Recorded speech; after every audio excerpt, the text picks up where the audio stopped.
Day Astrology here on 1-2 Radio, which immediately precedes Empowerment, live every Tuesday at 9 a.m. Pacific. And she has podcasts of her Course in Miracles show available in the on-demand section at 12radio.com. Our meeting of the minds is where we can bring everything and anything to the table. So spirituality, which is my passion, astrology, tarot, feng shui, stories about our families, dogs, and trees, and anything else are always welcome on this show. We could talk for days, and it's just fun. It's just wonderful to have somebody to just talk to and be in that energy, be in that vibration of discussion and communication.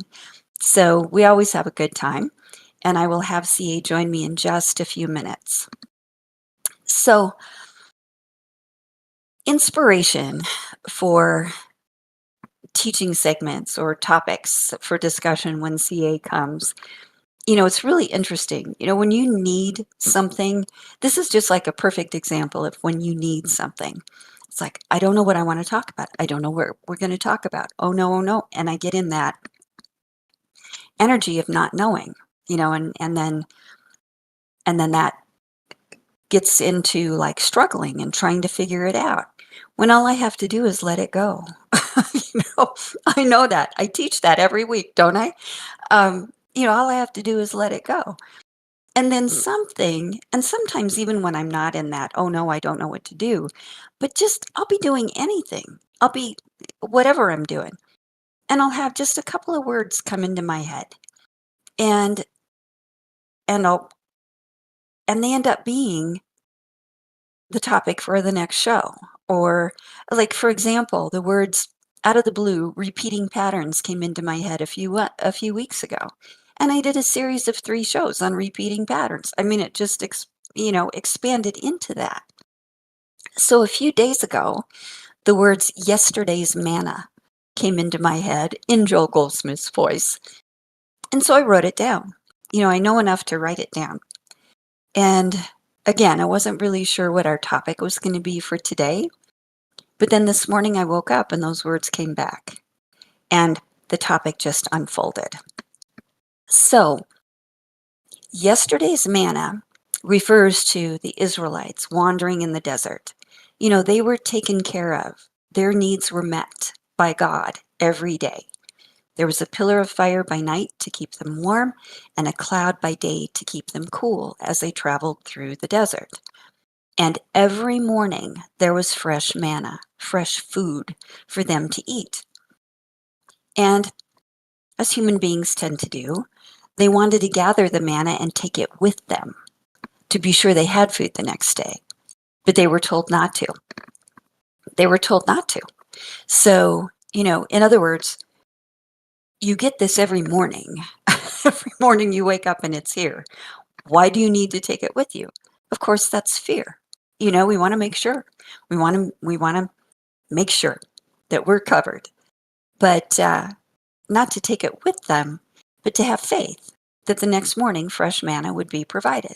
And it was, every single day. Well, Joel talks about yesterday's manna in the context of what we get from source, information, guidance, feelings, affirmations, whatever it is. It's in the context of communication from source. It can be in meditation, prayer, or it can be just as we're going about our day, just a truth, something that just hits, and something that when it hits, you got some. You got something, and so you ponder it, or you work with it, or you let it expand in your experience. But that's what he's talking about. But the thing is that is for the time that you need it. In other words, it's like when you have a teaching or you have something that you listen to, like I love Joel Goldsmith and I love Alan Watts, and you listen to a new tape on YouTube or a new book, and it hits and it lights you up and you go, I'm speaking personally, I go back to it over and over and over and just absorb it as much as I can. And then later on, it's just a part of me. It's something that is settled. It's not new. It's not something I have to realize because I have realized it. So it doesn't have that same fire, so to speak, that same pizzazz that it did when I first learned it. It was a truth or a concept or a principle that I have made part of my experience. It contributed to my evolution and it's there. It's not going to go anywhere. I'm not discarding it.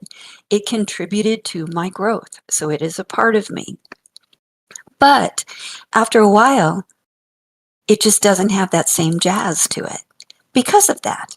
So then you're ready for something new.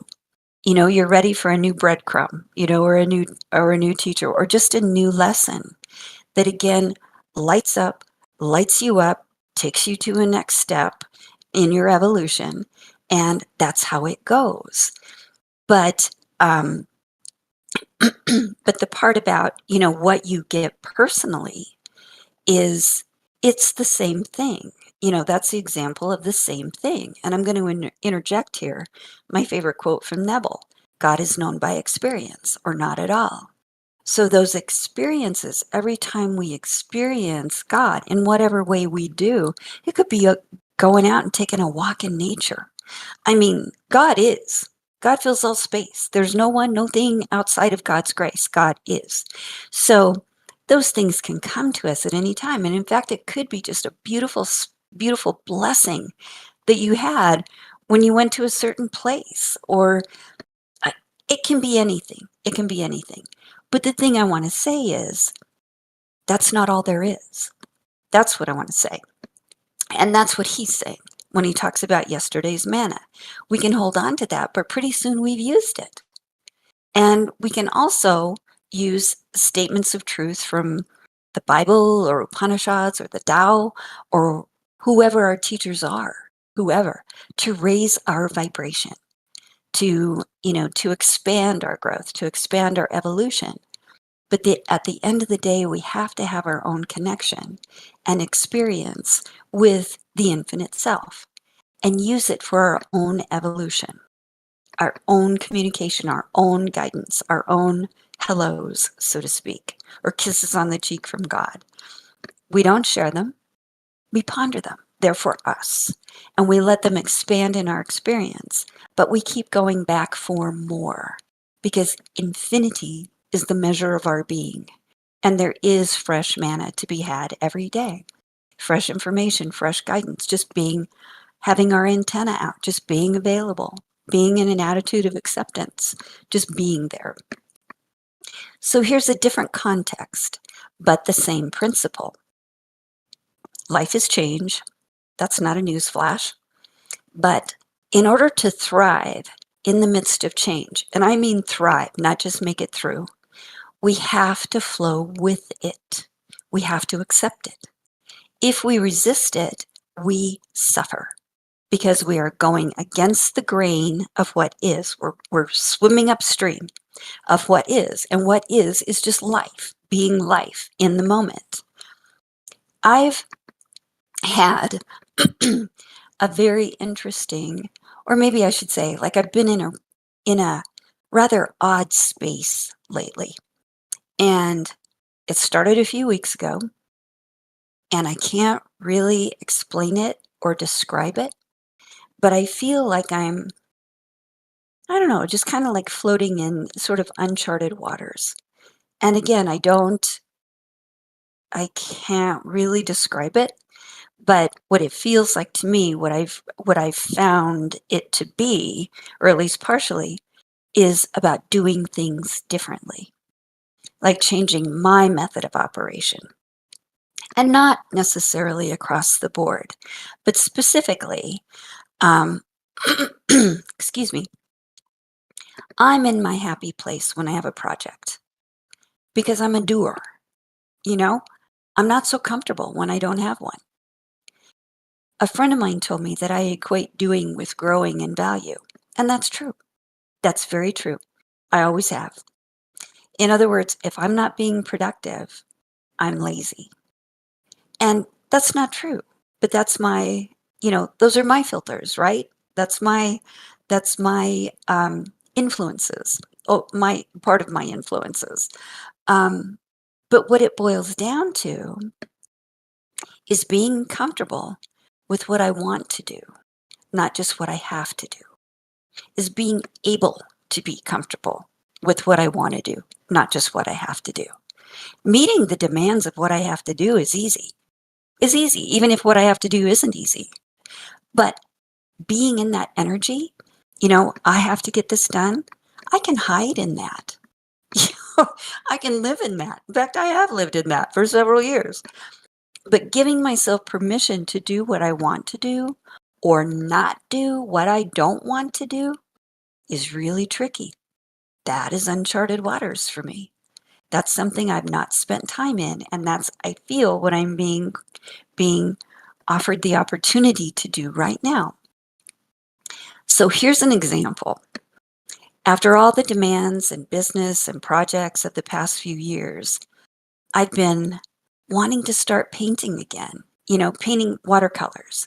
That was my bliss. I would paint and I would just be so consumed, with doing it. It was like having a vacation. It was so wonderful. And it's been really tapping me on the shoulder, nagging me, because now I have more time. I have more time, but I haven't done it. And, I've gone through my folder. I have a folder of references, photos that I um, have taken from magazines, whatever. And I just put them in there. It's like, oh, that might be fun to paint. I've gone through that folder, I don't know how many times, and nothing lights me up. Nothing. So after working with this energy a little bit about, want to versus have to, one of those photos out of my folder came into my head. And I've had it in my reference folder for years, years. And finally, I pulled it out and I faced the resistance because a huge amount of resistance came up, AKA fear, that I didn't know how to draw or paint anymore. I'm serious. Resistance can be brutal. And I did a drawing of it. And I did it in a short period of time. And doing that drawing, excuse me, just going through, facing that resistance and moving through it was a huge healing. And as crazy as that might sound, it was, and I know why it was, because I'd been feeling that I needed to paint, and I had a real judgment about not doing it. And I also felt guilty for not doing it.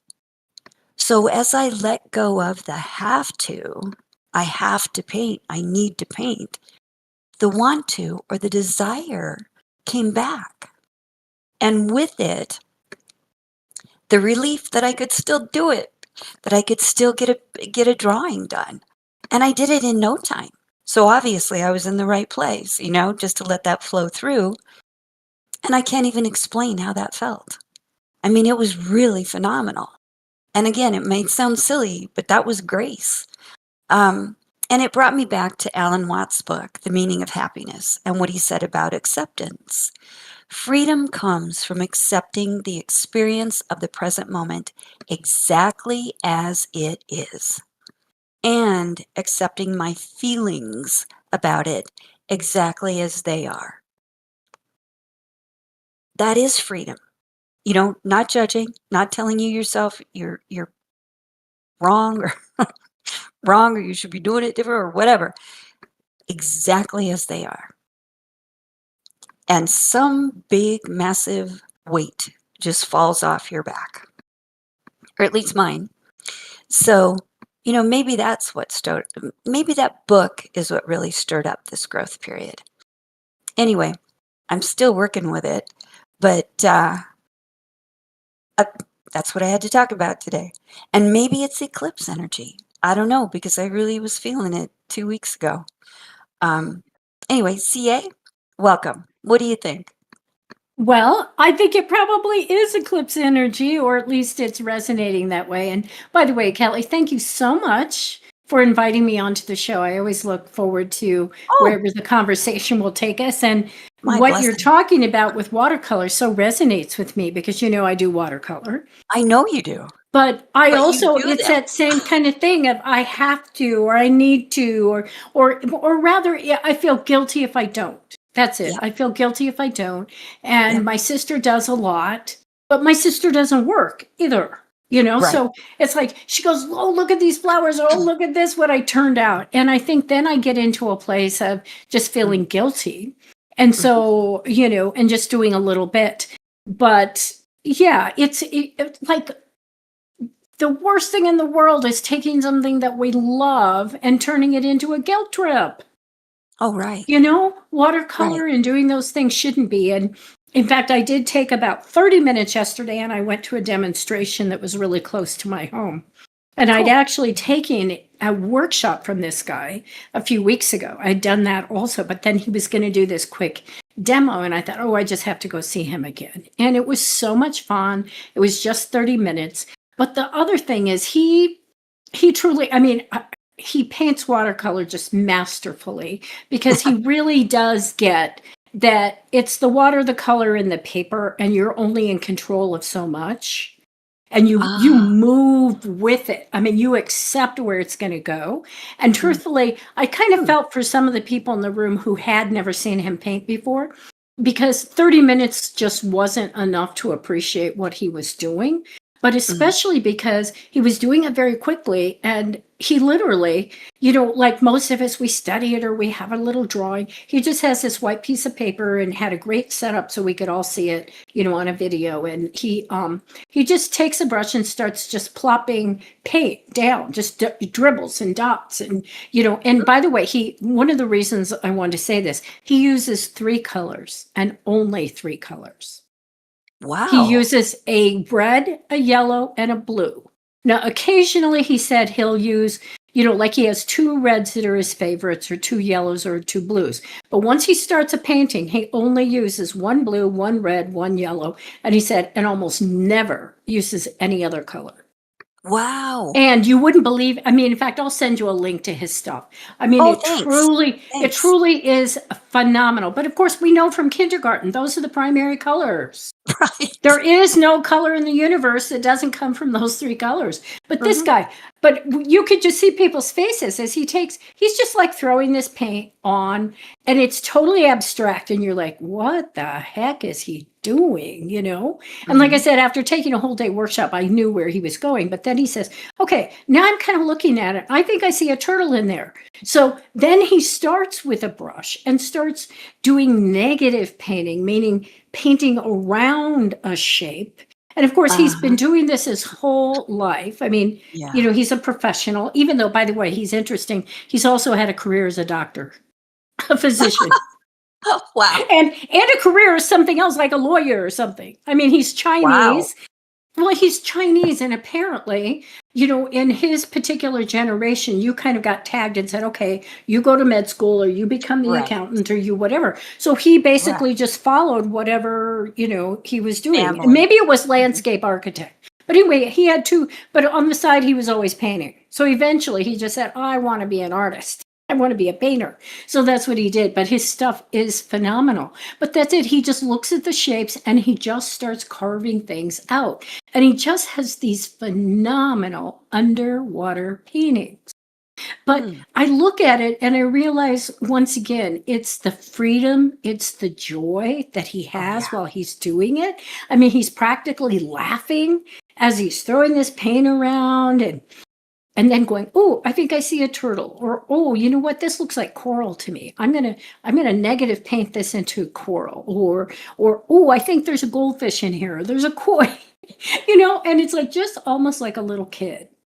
Wow. And you know, just it was just phenomenal, and I just loved being in his presence because even though I think there is a place and a time for painting very tightly, maybe on a portrait or something. This guy, nothing is tight about his paintings. It's just like he just lets it flow. And I think acrylic and oil is so much better for people that want to control every stroke, because that's what those mediums are like. But watercolor is about freedom. And it is just that last quote you said, accepting the experience in this moment. This is what this is, and I put these blues and these reds and yellows and, and somewhere over here they're mixing into green, or this looks orange. I think that's a fish. And, just going with whatever there is. Just think about how Wow. incredibly liberating and freeing and just fun it is. And can you reproduce that? No. But why do you need to? Right.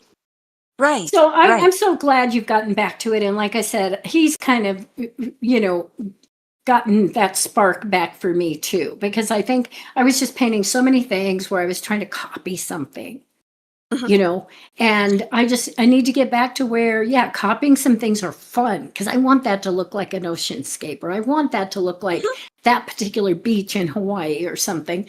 But other times it's like, just have some fun, but also that freedom of get some good paper, get some good brushes, and you just need 3 colors. In fact, he said that. He goes, you'll save a lot of money not buying all those colors. Yeah, you And I will. thought, if that isn't the truth, because, that is the mistake, or what most people do when they get into any kind of painting. They just have to have every color under the rainbow. It's human nature. And the companies make every color under the rainbow. But it's like, no, you don't need every color, because you can make all those colors. Right. Right. That's very cool. Yes, That's but very cool. boy, I know I would go to those stores, and just, I'm trying to think, what is the one that's in Denver Guy Reese. downtown? Guy Reese. Well, Guy Reese, but also, Oh, you know what? It's like the on Broadway. two-story. Yes, that one. I What? still get Oh, emails from them. But anyway, they had every it'll color tempt under me. the sun. Yeah. Oh, yeah. Yeah, Oh, yeah. just every color. And That's I definitely still to be get in that store. Yeah, I still get their emails, because they do really wonderful things like, hey, this is what we're focusing on this month. And they, have some little videos that you can watch. And hey, this is how, and I'm going, oh my God, who thought that up? I mean, artists are just phenomenal for there again, going back to your statement, just being in the moment, getting the manna for today. What is the message? And I think that is so important too, because, often it comes to me, this whole idea, either in myself or in other people, the fear of missing out. We always think, not always, but we tend to think we're going to miss something, or that, if we don't save this up, we're not going to have it. And that just so defies the idea that, what, I'm going to be in the perfect moment at the perfect time and get exactly what I need.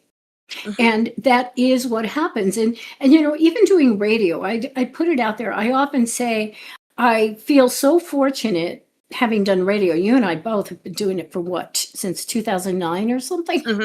But Since 2009, because CA. because of astrology, there's always something I'm going to be able to talk about. And I've told people, I said, if I wasn't an astrologer, I just don't know how I'd come up with a topic every single week. And yet, I'm not sure that's true, because every single week, there's something going on in my life that I mean, every single week I'll go, ooh, I should talk about this on radio. And it's like, but that's how life is. I mean, there's always going to be something. Now, I also know, life can be brutal, and we can feel totally adrift. And we can feel we're never going to get another message again, or we're never going to feel connected again. I mean, I have those moments of, what do you want to call, the dark night of the soul. I Oh, certainly have had everyone. I Those are have big certainly roads. had my share, and there will be more.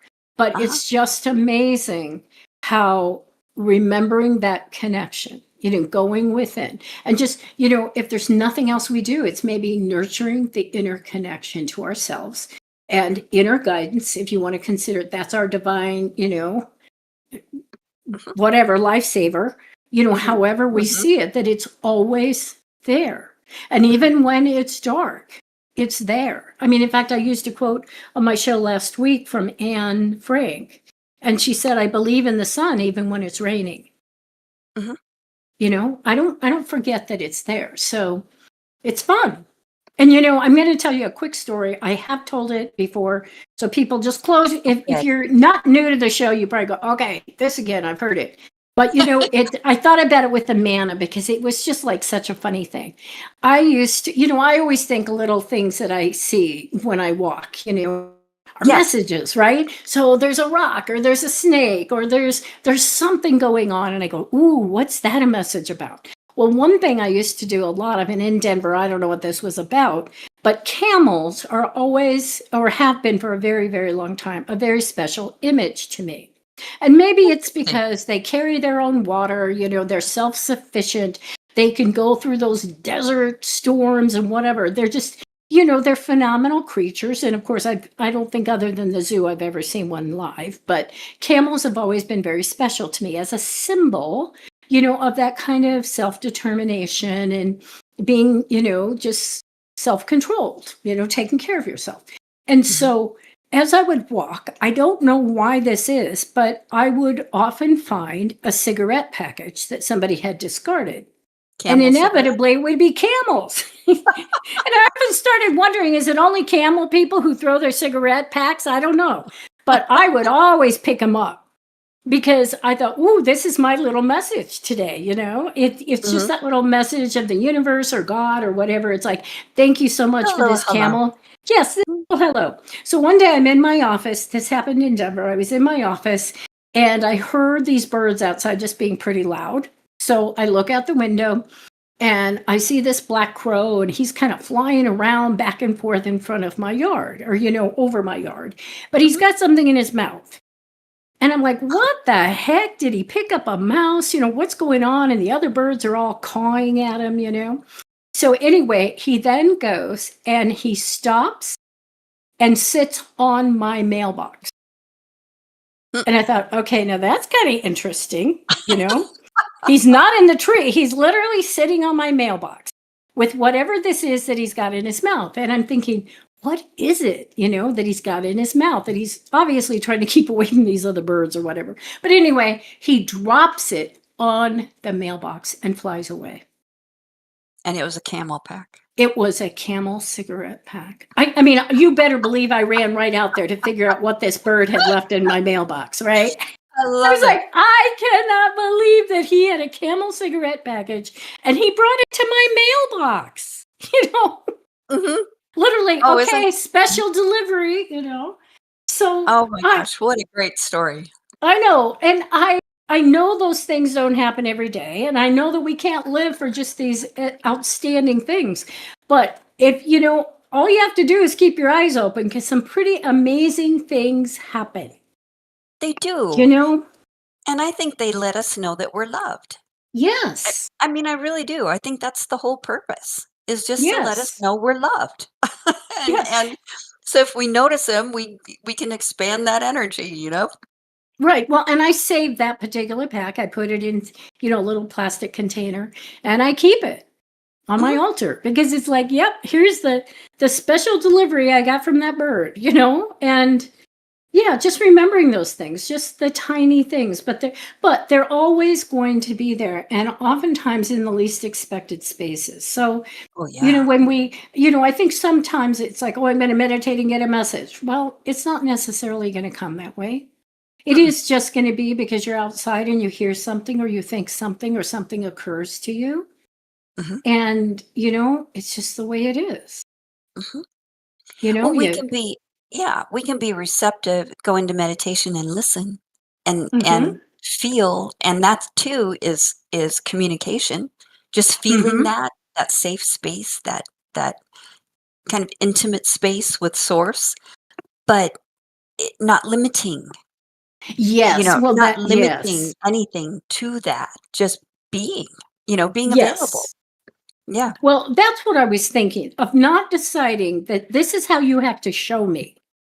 This is the Mhm. form that Oh, I will accept. Because how often do we do that? It's like, yeah, if you really love always. me, you'll buy me a new red car. You know what I mean? It's like we think that we know exactly what's best for us or what form something should come.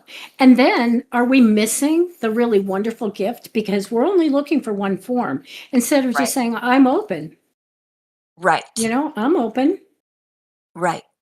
And that whole thing about, just accepting the experience of the present moment, Yes, yes, it it opens your head.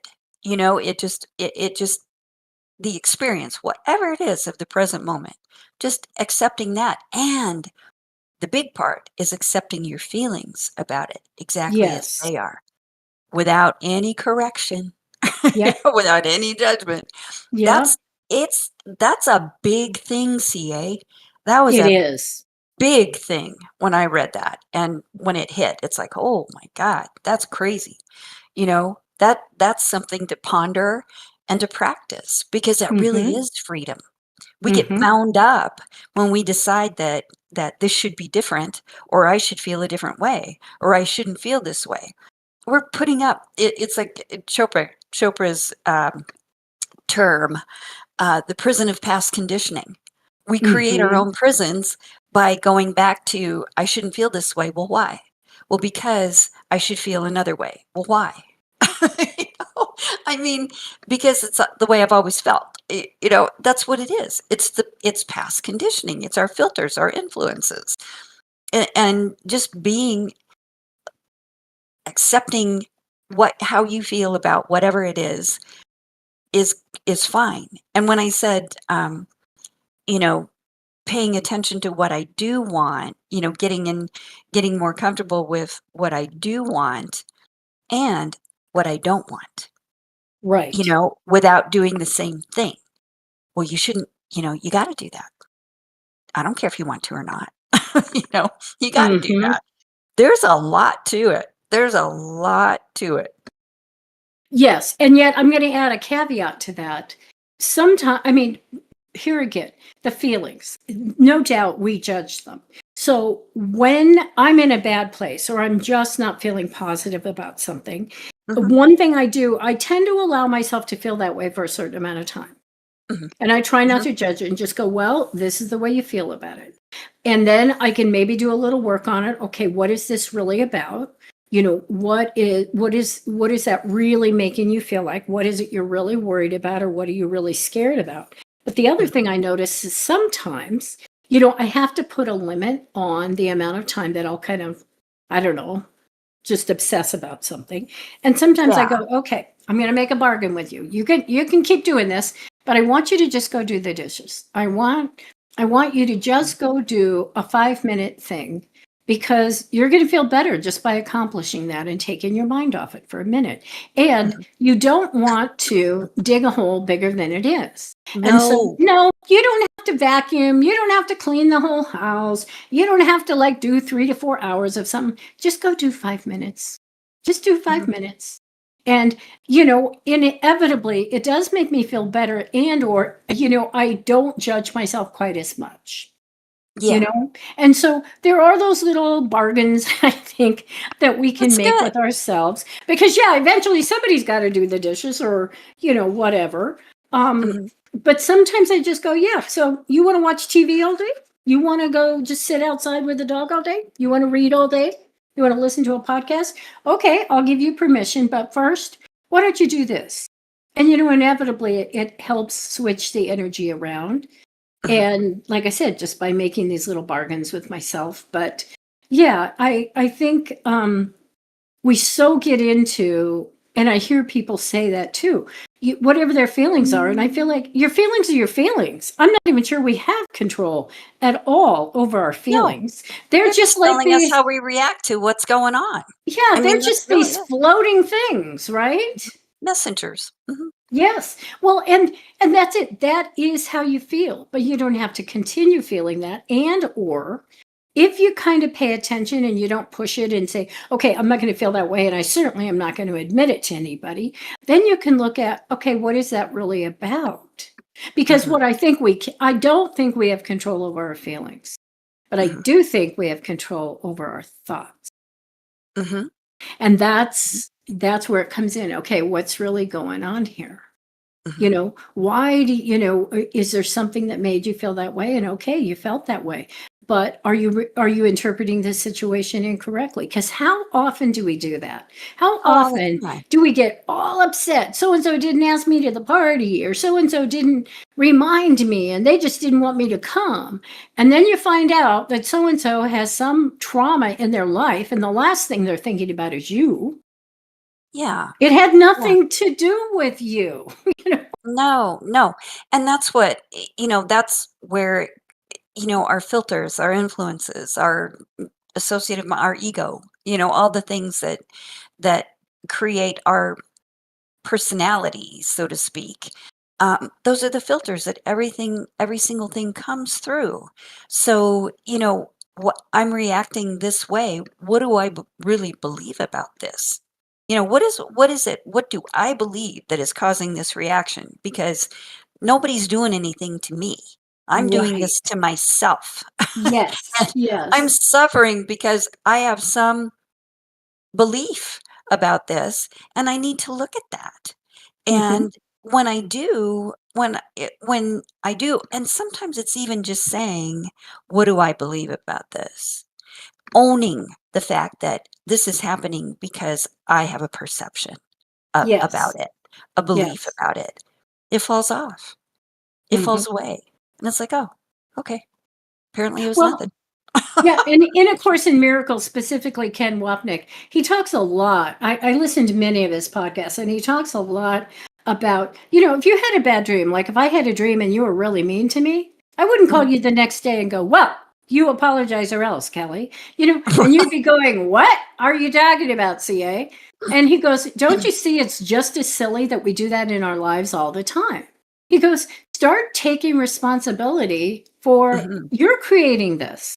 And Mhm. so many of those perceptions have nothing to do with that other person. You're writing the script. It is just when he says it's Right. not any real difference between your sleeping dreams and what you think is going on in your life. He goes, you don't take responsibility for other people's behavior, but you take responsibility for your interpretation of it or what you think it means to you.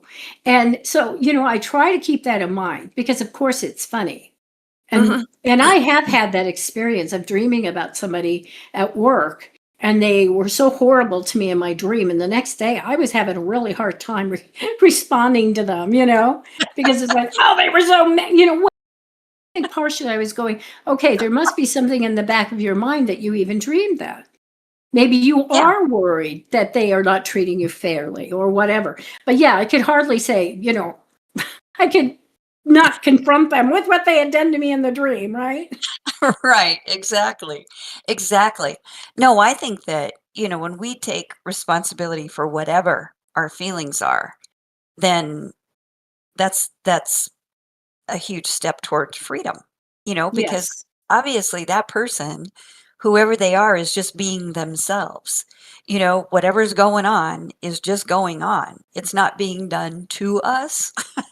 It's just Right. it and it's It's just just going on. Yeah. it's just going on. And when we personalize it, we're in trouble. We just need to realize that we're personalizing it. I remember Chan and I would say, well, I think Grace is, I don't know, something like, I think Grace is mad at me or whatever. And he go, I think you're projecting. I don't know how many times he said that to me over the I years. think you're projecting. Yeah. I think you're projecting. It's like, okay, That's whatever. funny. Hey, Yeah. by the way, Renee in the chat room said, I Oh, saw a crow sitting on a no parking sign years ago. I took that as a message. I drew that in black ink and still have that drawing. But you know what's funny, Renee? When I first read it, I thought it said, I saw a cow sitting on a no parking sign. And that's even funnier. Yeah, just try to get me off this sign, But oh, that's good, Renee. That is a nice story. And see, there you can think about creativity, She literally drew it. in black Mhm, ink, you know? mhm. So she really brought it into her own consciousness and memory that way. So thank you for sharing that story. Well, crows are I remember, Anna, Shannon's daughter, talking about, crows. There were a few summers where the crows would gather in different trees in the Mm-hmm. neighborhood as I walked through, and it was Mm-hmm. early in the morning, and they're all talking. They're Yes. all talking to each other, and they're flying in and they're flying out, and I just had in my head this funny picture that this is the breakfast meeting, and they're all Yes. getting their assignments for the day, and because but it would be one tree, and then a couple of years ago, it was my tree, and it was so interesting, and I remember saying something to Anna about it, and she goes, "Well, crows, if you feed them, they'll bring you presents. They'll bring Yes, you they little will. trinkets and things like that," and I just think that's fascinating, you They know? do. They do. And That's some you crazy. don't want exactly. Well, yeah. Yeah, I'm sure, like, please, But no dead anything. well, yeah, one of my neighbors complains because a raven just continually brings him little things and Uh-huh. leaves them in his yard, and he doesn't like it. But there are some ravens around here who Tucker he goes back and forth with them because they sit high in the palm tree and just yell at him and screech at him. Yeah, And yeah. he barks like crazy. And then they get all flustered. I don't know. I mean, I'm not going to say they do this on purpose, but then stuff starts flying out of the tree. And Mhm. I think they're trying to hit him. I mean, I think they're trying to throw things at him because he just sits I down think there you're and barks at projecting. them. Well, but I think what they're doing truly is they use their claws to pick away some of I don't even know what you call it, but when the trees are trimmed, then there's a very small part that's left, which gives the look of a palm tree. Well, they want to Oh, sit on that, but in order to do that, they kind of have to clean it up a little bit so they've got a ledge. And that's what oh, they like to do. So when they're throwing that stuff down, I think it's because they're trying to create a perch. But it's just uh-huh. convenient to throw it at Tucker. You know? But oh no, "Shut you up, wouldn't believe dog." it. Oh yeah, they create ledges in those trees so they can sit out there and then they yell at each other. Yeah, You know? they're Back and loud. forth between between the two trees. They sit there and just yell back and forth. I have no idea what they're talking about. No, and when there's, like, 100 of them in a tree, Oh and my I mean god, yeah. seriously, Then the you've got a tree is Hitchcock packed. movie. Exactly, and the tree was like one of those giant old, maples or whatever they are, here in this neighborhood, and it was full of crows, full, and they're all screaming at the same time. Yes. It's like, that is the Yes. craziest thing I have ever seen. Just it was just, I don't know, funny. Here, a few would come in, a few would leave, a few would come back in. Yeah, It well, was and I just don't know if this still funny. happens, but up on Holly and now Florida. And see, Yeah, you live relatively close. yeah, There it's used grape to in be a Florida. whole gathering, but there used to be a whole gathering of birds there at night in those trees, Oh, right at Holly and Dahlia, or Holly in Florida. I don't know if you okay. knew that, but you No. could hear them for blocks and blocks. And Oh, I mean, my interesting. guess is there were hundreds. They would Uh-huh. gather there at night, and I don't know what kind of birds they were, but people would always talk about it because they would gather there at night and just like talk back and forth. I'll be darned. Now, Huh. pay attention because now I don't know if they're still there. I mean, I Well, don't, there's a lot but more built up there. Like, there's one story oh, then see, full and maybe there's not. Yeah, maybe the yeah, trees are gone. yeah. Yeah, but I used to be able to hear them from my house on Glencoe Oh my gosh, at night. no. Oh, Yeah, I'll in the bet. evening. Yeah. Yeah, Huh. and I loved I know we got to go, but I loved your story about the tree too. I used to have a silver maple and they're so gorgeous. So, Kelly, Oh, she's thank you so beautiful. much for having me on your show today. I really appreciate it. And yes, I will be on 12listen.com. Ask for a scheduled call at a time that's good for you. Kelly, Take over. Um, well, I'm Kelly Whetstone. You've been listening to Empowerment. Thank you for joining us today. My guest, my very favorite guest who comes once a month is C.A. Brooks. We are here on 1-2 Radio where we're changing the way that you listen to the world. I wish you a very, very blessed week, everyone. Please stay tuned for Katie Weaver. Bye-bye.